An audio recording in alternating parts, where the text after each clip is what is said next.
বলছি কি কারণে প্রত্যেকটা ইউনিয়নে কিন্তু কমিটি করতে আছি আমরা এখন। তো আমাদের সাথে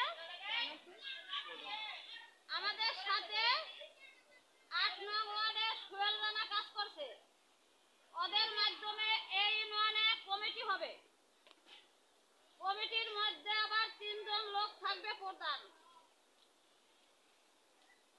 এই সোহেল রানা রে আপনারা একটু সহযোগিতা করে এই ইউনিয়নটা পুরা কমিটি করবেন। কিভাবে? একটা ইউনিয়নে 9টা ওয়ার্ড থাকে। 9টা ওয়ার্ড থেকে একটা ওয়ার্ড থেকে একটা পুরুষ নেবেন, একটা মহিলা নেবেন।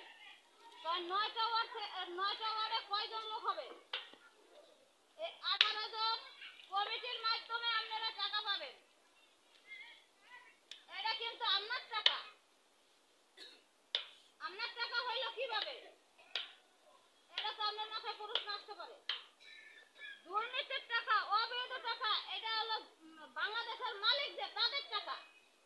বাংলাদেশের মালিক কে? জনগণ। জনগণ। তো দুর্নীতির টাকা কার? জনগণের। আমরা এই টাকা ঋণ বলছি কেন? ঋণ বলছি এখন যারা না দিব তাদেরকে পরে দেওয়ার জন্য। আপনারা ধীরে ধীরে দিবেন, ওই টাকা নিয়ে তাদেরকে দিব, এই কারণে ঋণ বলছি। আমরা আগে কোনো জমা নিব না, পরে কোনো সুদ নেব না। তাই কি ঋণ বুঝায়? বুঝায় হালাত। এটা কিন্তু ঋণ বুঝায় না।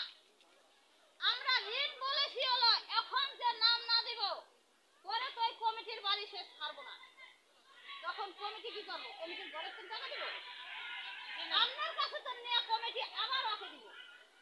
এই কারণে ঋণ